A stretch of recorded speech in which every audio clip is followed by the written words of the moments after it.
onde que vem a origem da esquerda.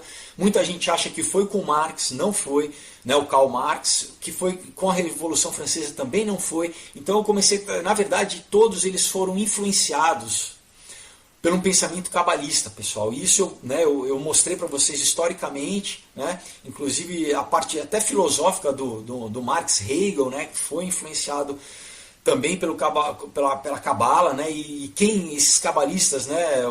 Principalmente o Zabbatai Zev, que se proclamou o Messias em 1666, olha só, né? E depois, um século depois, em 1700 e pouco, Jacob Frank também se proclamou a reencarnação do Zabbatai Zev, e os dois promovendo o quê? Que para você trazer, né, o reino de Deus na terra, todo mundo tinha que pecar. Na verdade, você tem que transgredir. É essa forma que Deus vai se manifestar para eles, né? Porque, a gente cansou de esperar o Messias, então vamos acelerar, vamos fazer com que o Messias venha pecando. A gente vai pecar tanto, né, a gente vai quebrar toda a lei moral, e isso vai fazer com que Deus se manifeste. Esse é o pensamento. Na verdade, o pai do Marx era sabatiano e franquista, e ensinou o Marx. Enfim, então, agora a gente vai falar nessa figura chamada Moses Hess, né? Moisés Hess, né? Que foi uma grande influência tanto no Marx quanto no Hegel. Tá? Ele nasceu no dia 21 de junho de 1812 em Bonn, né? Filho de um industrial judeu rico. Sempre eles nascem em berço de ouro. Né? Ele morreu em 6 de abril de 1875 em Paris, e está enterrado em Israel. Né? Pode-se dizer que ele fundou o Partido Social Democrata Alemão, PSDA, né? Bem parecido com PSDB, né, pessoal? Para quem acha que PSDB é um partido de direita, não, é um partido de esquerda, de centro-esquerda, mas é um partido de esquerda, não tão abertamente radical quanto o PT, quanto o PSOL, quanto o PCdoB, mas, pessoal, aí a gente entende que durante muito tempo na nossa história, depois, né, do fim do regime militar, a gente vivia entre duas escolhas, a esquerda e a esquerda radical. Você podia escolher entre o PSDB, que quem tendia mais para a lei moral, para a gente votava o quê? No PSDB, porque você não tinha outra opção. Da origem da esquerda, do movimento, sabe? A gente fala de Karl Marx, a gente fala de várias coisas, mas assim, eu quero dar uma base histórica para vocês, tá? Sobre esse conceito, da onde que vem o conceito da esquerda, da onde que vem o comunismo. Você acha que nasceu com Marx? Não, não nasceu. Você acha que nasceu na Revolução Francesa? Não, é mais antigo do que isso, tá, pessoal? Então, é isso que eu quero, mais ou menos eu vou dividir em duas partes, tá? Primeiro eu vou te dar essa base histórica, né? E depois, assim, falar como que o que a gente chama de esquerda, né, que esse sistema de pensamento que ele engloba não só política, não só economia, não só relações de trabalho, meios de produção, mas principalmente também cultura, educação, família, moralidade, enfim, é um sistema holístico, né, ele engloba tudo, na verdade, é uma visão de mundo, né, ele propõe uma visão de mundo que influencia todas as áreas da vida humana, né? Então, vamos começar aqui, o subtítulo mais ou menos é assim, o culto à revolução, tá? Na verdade o Marx também diz, né? A ditadura do proletariado tem que ser através de sangue, né? Então ele pregava que não tem jeito, tem que ser violenta a revolução. Então olha, ele era ateu, ele era maçom da loja Grand Orient de France, né? Interessante que diz, né, que o maçom ele não pode ser ateu, mas no caso ele pregava uma posição contra todo o pensamento religioso, mas principalmente direcionado ao que? Ao Deus bíblico, da tradição judaico-cristã. Ele dizia assim, o supremo mal é a revolta satânica contra a autoridade divina, a revolta em que podemos ver o germe fecundo de todas as emancipações humanas, da revolução. Socialistas se reconhecem pelas palavras, no nome daquele a quem o grande erro foi feito.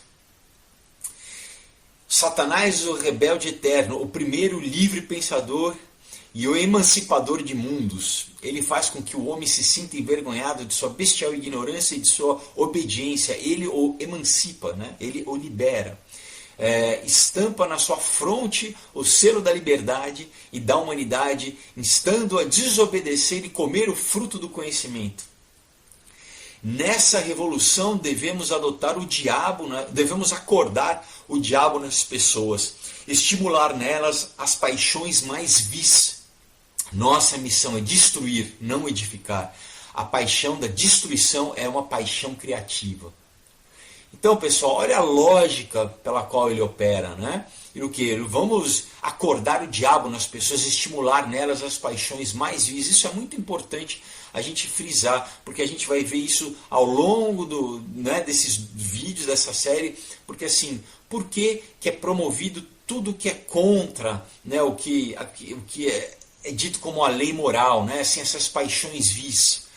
Tá? Na verdade é te escravizar através de você mesmo, dos teus instintos mais primitivos e básicos, na verdade, que nós temos, né? Ninguém é animal, né? Nós temos consciência e nós temos que nos controlar essas paixões. Ele está dizendo que não. Para a gente viver em sociedade, né, a gente tem que se controlar, a gente tem que ter domínio próprio, né? Domina-te a ti mesmo. A primeira coisa é o homem que, né, tem controle de si mesmo. Senão, se os outros te controlam, você é o quê? Você é um escravo. Então, enfim, o que ele está dizendo é isso. Não, a gente vai promover essa paixão vil, né? Vamos promover o pior nas pessoas. Enfim, a gente com certeza vai conseguir escravizá-los. Não é à toa, né? Enfim, é uma engenharia social. Então, já falamos do Bakunin, o que dá essa primeira introdução para você ver, né, como que um cara radical pensa, né? Como a gente muda a cultura, né? Como que você muda a sociedade, na verdade. Então, o que? Através de uma crise, né, você consegue implementar você quer implementar um pensamento novo, né, uma mudança social, você gera uma crise para você apresentar a solução, entendeu? E aí sim vai ter uma acomodação, sempre é assim, né? Então, principalmente, é dito que através de guerra, né? Eu já falei isso em outros vídeos, porque quando você traumatiza as pessoas com violência, elas vão abrir mão dos valores, né? Dos valores que elas tinham, e elas vão aceitar qualquer coisa para que haja paz, para que as coisas voltem ao normal. Essa crise pode ser também através do quê? Através de fome, através de, enfim, qualquer coisa, escassez, né? Uma crise econômica. Muitas vezes uma crise econômica é manipulada, né? Essa alta e queda de bolsa, muitas vezes isso é manipulado para forçar com que as pessoas, né, aceitem uma nova agenda, né? Então, esse é o lema da maçonaria, né? O lema da maçonaria é caos ad ordo, que é o que? É a ordem saída do caos. Então, eu crio uma crise, eu crio alguma coisa disruptiva para o quê? Para eu apresentar a solução que eu quero, assim, eu direciono para onde eu quero, e as pessoas, naturalmente, elas vão aceitar, muitas vezes porque elas não vão pensar, elas vão estar num instinto de sobrevivência e vão acabar aceitando, indo para onde eu quero conduzir. Enfim, tem referências, né, tanto na literatura publicada como na não publicada do Hegel, né? Mas o que ele faz, há figuras do hermeticismo, como o Eckhart, né, Giordano Bruno, Paracelsus, o Jacob Boehme, que é esse autor aqui, tá bom? Então, assim, Hegel era um ocultista, ele trouxe esses conceitos do ocultismo para a filosofia mais mainstream, mais aceita, né? E ele é a fonte da onde o Marx bebeu. Eu vou falar agora algumas coisas, né, do que ele propõe, que o Hegel propõe. Olha o que ele diz. Ele diz assim: o Estado é a ideia divina tal como ela existe na Terra. Devemos, portanto, adorar o Estado como a manifestação do divino na Terra. Presta atenção, pessoal. Devemos, portanto, adorar o Estado como a manifestação do divino na Terra. O Estado é a marcha de Deus através do mundo. O Estado deve ser compreendido como um organismo. Para o completo Estado pertence essencialmente consciência e pensamento. O Estado sabe o que quer. O Estado existe para o seu próprio bem. Então, é isso, essa instituição do Estado, que é o quê? É o coletivo do homem, não é Deus. Ele está dizendo o quê? Que, né, o princípio moral maior não é Deus, não existe um Deus metafísico. É o Estado, que é construído por uma coletividade de pessoas. O Estado somos nós somos Deus, nós fazemos a realidade. Então, assim, ele foi influenciado, né, como ocultista por toda a tradição alquímica e hermética, mas principalmente pela Cabala. Né? Então, o que é a Cabala? A Cabala é um movimento místico judaico que começou quando os judeus foram levados escravos para a Babilônia, né? E ali eles saíram, eles abriram mão da tradição original judaica, né, inspirada por Deus, da Torá, e eles beberam nas águas do paganismo, da Babilônia, e foram influenciados por toda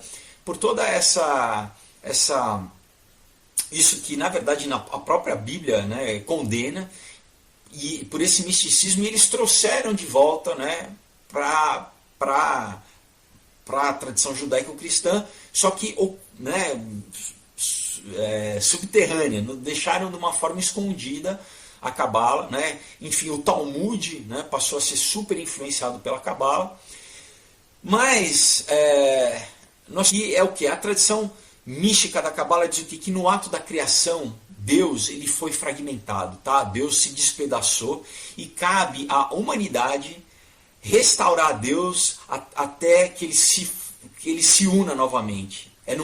Uma coisa, eles chamam esse ato de tikkun, tá?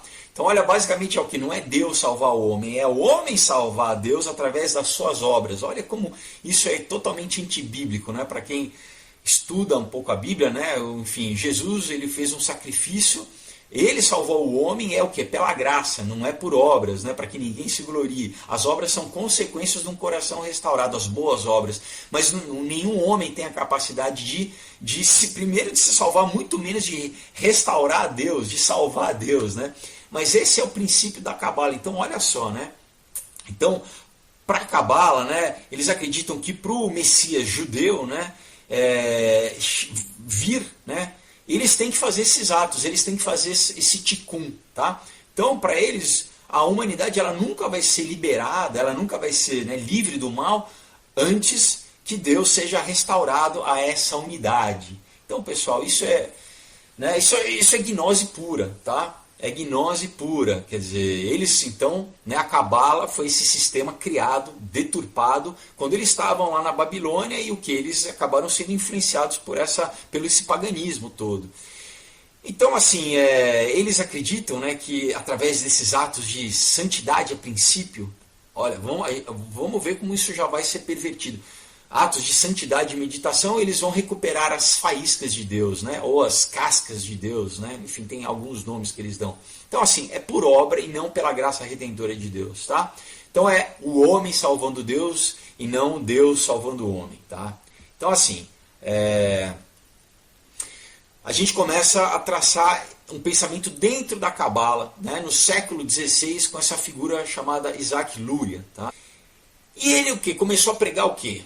Que a ordem atual, presente, ela tinha que ser destruída para que a ordem correta fosse restaurada. É o que basicamente o comunismo fala. Não, a gente precisa destruir tudo para criar a nova proposta, e mesmo que o comunismo tenha sido tentado, né, porque é utópico e é impossível, eles pegam um conceito divino e tentam implementar através do homem, então sempre é falho.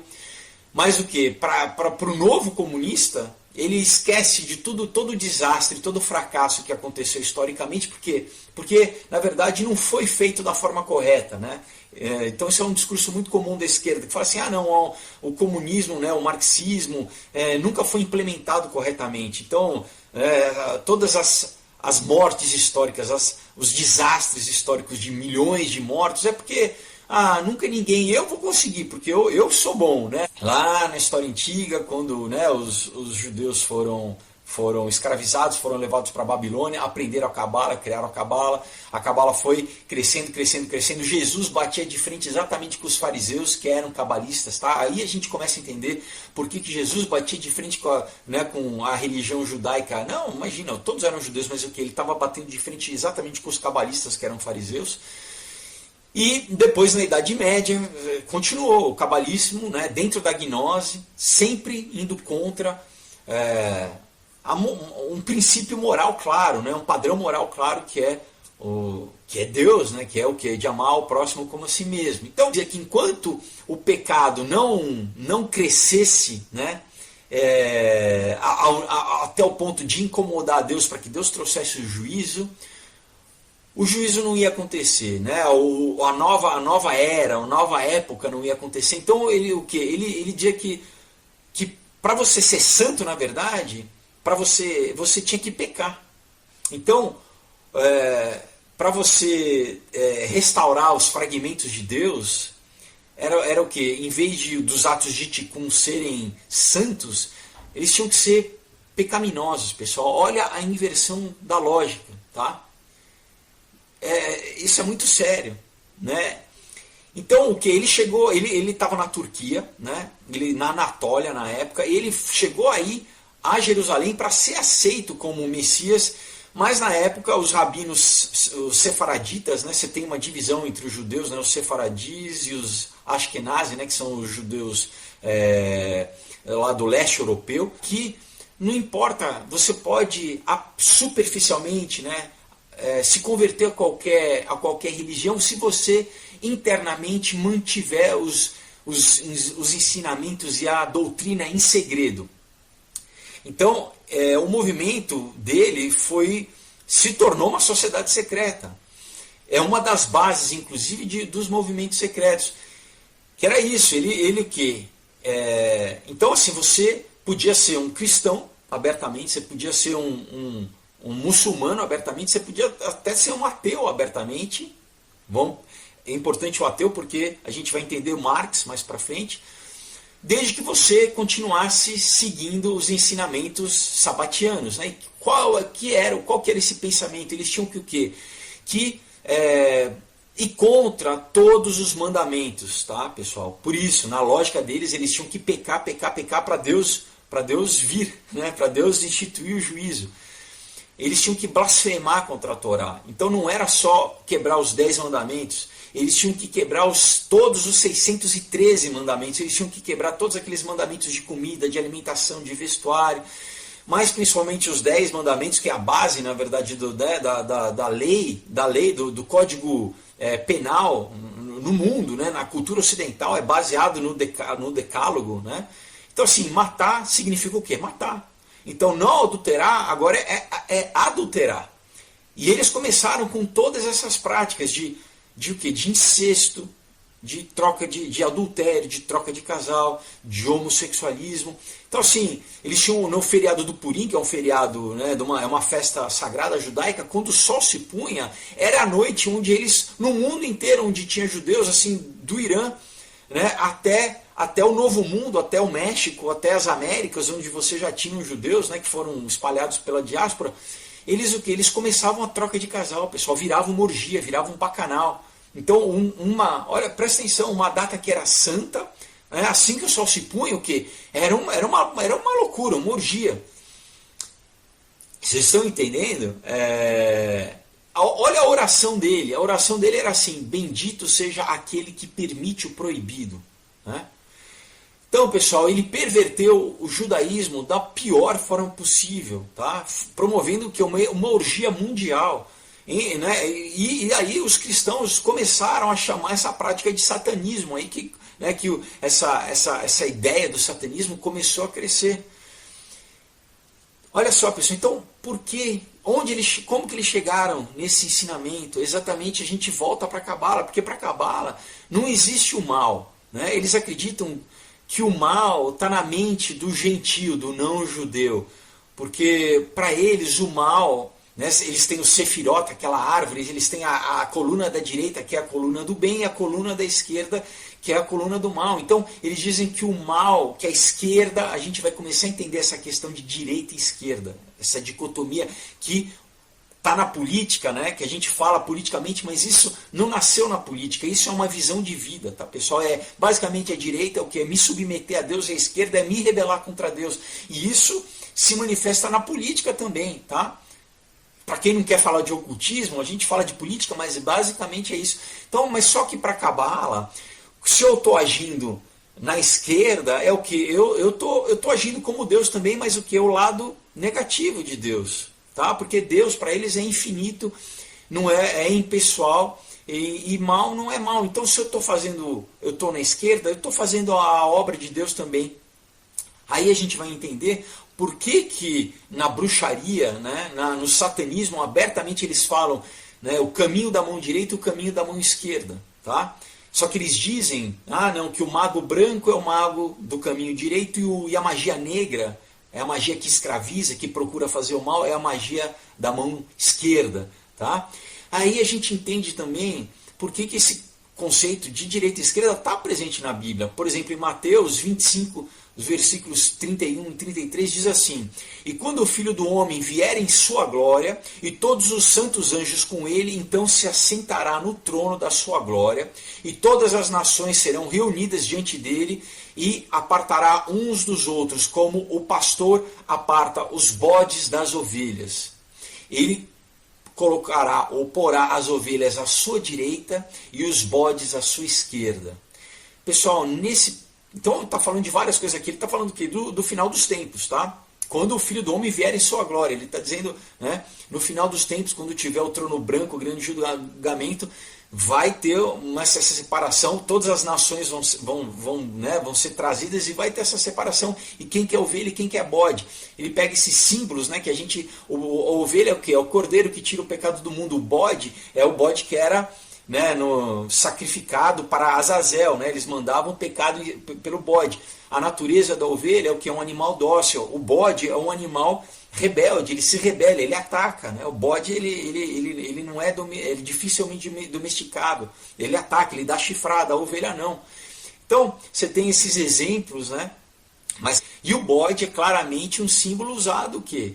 No satanismo. Bode quem é? Bafomé, né? Bode se usa no pentagrama invertido. E o que é a ovelha é o que é o símbolo que é usado para Jesus, né?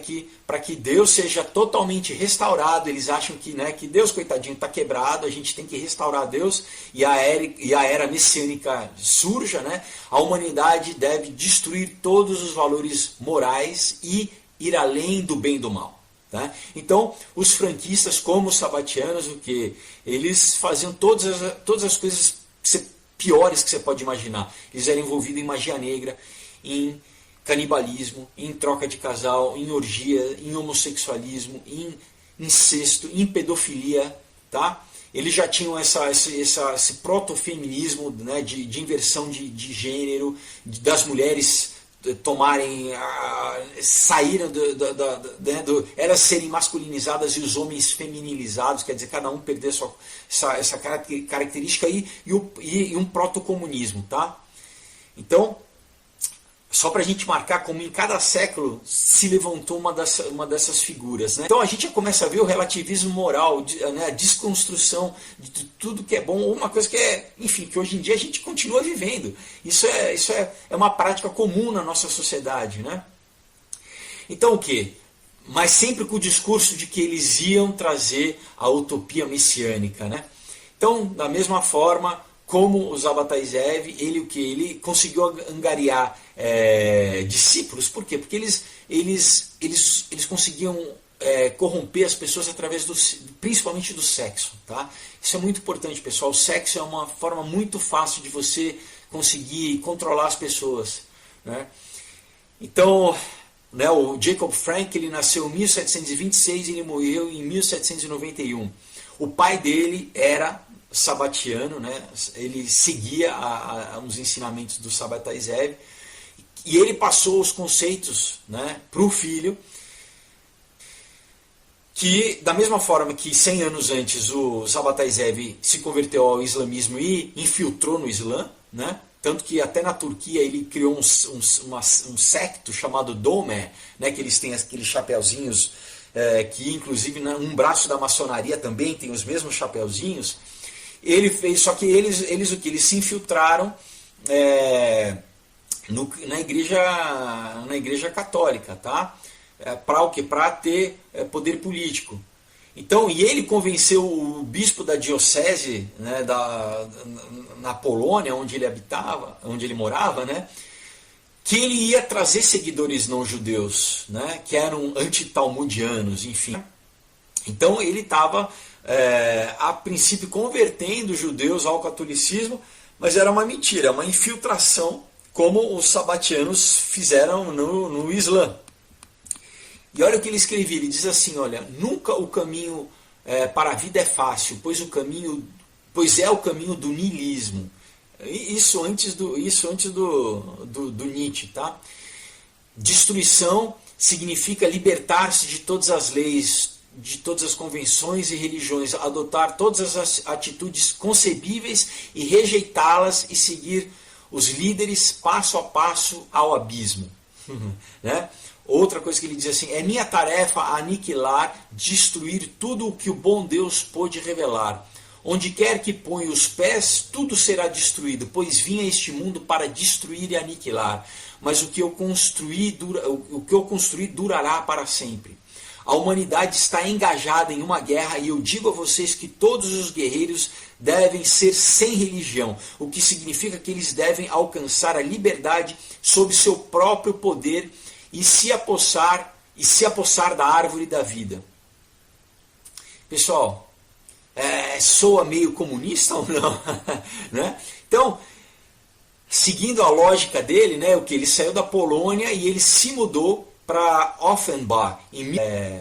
Você pode perguntar, ele teve, né, o Jacob Frank, ele teve alguma influência sobre o Rothschild, sobre o iluminismo?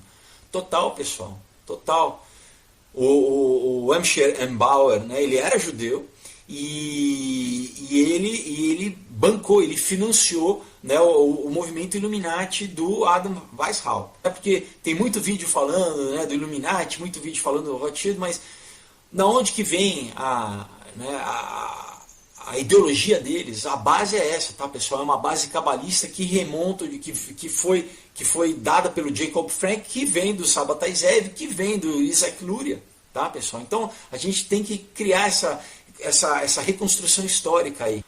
Foi o Amschel Rothschild que financiou o Adam Weishaupt na criação do Illuminati e convenceu que ele aceitasse a doutrina franquista como objetivo de subverter as religiões do mundo e instituir um governo global a ser governado pelo esperado Messias, que a gente sabe quem é, pessoal. Então, que vai ser o anticristo, é esse movimento globalista.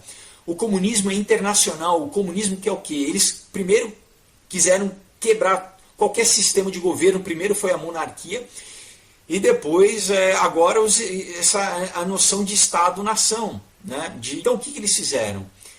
Né? O Illuminati, eles se infiltraram nas lojas maçônicas, que já eram um sistema, já tinham lojas, né? Já eram, vamos dizer assim, franquias em vários países, em várias cidades. Eles infiltraram, né, nas lojas maçônicas, primeiro na Alemanha, depois na França, depois na Inglaterra, até tomar toda a Europa e basicamente, né, hoje em dia no Brasil você tem loja maçônica em toda cidade. Né? Então assim, o primeiro sucesso que eles tiveram foi o quê? Foi exatamente na Revolução Francesa em 1789. Primeiro sucesso que eles tiveram, através do quê? Da esquerda, dos jacobinos. E quando você lê, historicamente foi o quê? Um banho de sangue, até os próprios jacobinos, né, foram degolados, né? Você teve, enfim, o reino do terror, né, a guilhotina ali rolando solta, porque é isso, esse pensamento, pessoal, é um pensamento destrutivo. Mataram os padres, mataram os cristãos na época, os protestantes, você tinha os huguenotes, mataram todo mundo, né? Promoveram nas igrejas orgias, né? Levantaram um culto a Sofia, enfim, ao paganismo, tinha orgia dentro das igrejas. Então, assim, e a tal da Revolução Francesa foi um modelo de revolução que se sucedeu. Os educadores, a imprensa, os artistas, os autores, os filósofos, os editores de livro, né, todas as pessoas que controlavam áreas estratégicas de influência na sociedade, eles queriam pegar essas pessoas e o quê? Através de corrupção, de sexo, de drogas, né, as pessoas fracas, eles angariavam essas pessoas e até alguns religiosos, pessoal, né, foram atraídos. E é isso que a igreja, que a esquerda sempre faz, é o que depois o Antônio Gramsci, né, diz da quinta coluna, de subverter, de corromper. Né? né, onde começou a ser o centro da operação maçônica, né, dessa maçonaria cabalista sabatiana, né. E aí a gente chega no Marx, no Karl Marx e no Friedrich Engels, que era o braço direito era um coitado, né, que foi chupinhado, foi sugado pelo Marx, né, que na verdade os dois eram ricos, né, só que o Engels era um industrial, né, e pagou sempre, né, financiou o Marx, né, como os sabatianos se converteram ao Islã, os franquistas ao catolicismo, ele também, beleza. Só que o que? Desde os sabatianos, eles nunca ensinavam aos filhos até aos 12, 13 anos qual que era a real doutrina. A criança, até para não dar pala, né, para os vizinhos não saberem que ele não era, né, eles não professavam realmente aquela religião, eles cresciam dentro da religião, e quando chegava na adolescência que eles eram realmente doutrinados, abria para eles, era abertamente o culto, a seita que eles seguiam. Então, na infância do Marx, ele foi batizado e ele era um cristão dedicado, vamos dizer assim, né? Mas o que? A partir da adolescência, o Marx ele começa a mudar a relação dele com o cristianismo e com Deus. Ele começou a se proclamar ateu, e mais do que mentira ateu, né? Porque na verdade ele era um satanista. E ele tinha vários poemas, pessoal, né? Nos seus poemas ele começou a dizer que ele ia se vingar de Deus, tá? E ele expressava o ódio dele pelo mundo. Ele prometia que ele ia lançar a humanidade no abismo, tá? Então, vamos ler alguns dos poemas dele, onde ele deixa claro, né, o pensamento dele. Então, tem um poema chamado A Invocação de Alguém em Desespero. Ele diz assim: estabelecerei o meu trono acima de todos. Frio e monstruoso será o seu topo. O pavor supersticioso será a sua base, e a negra agonia será o seu condutor.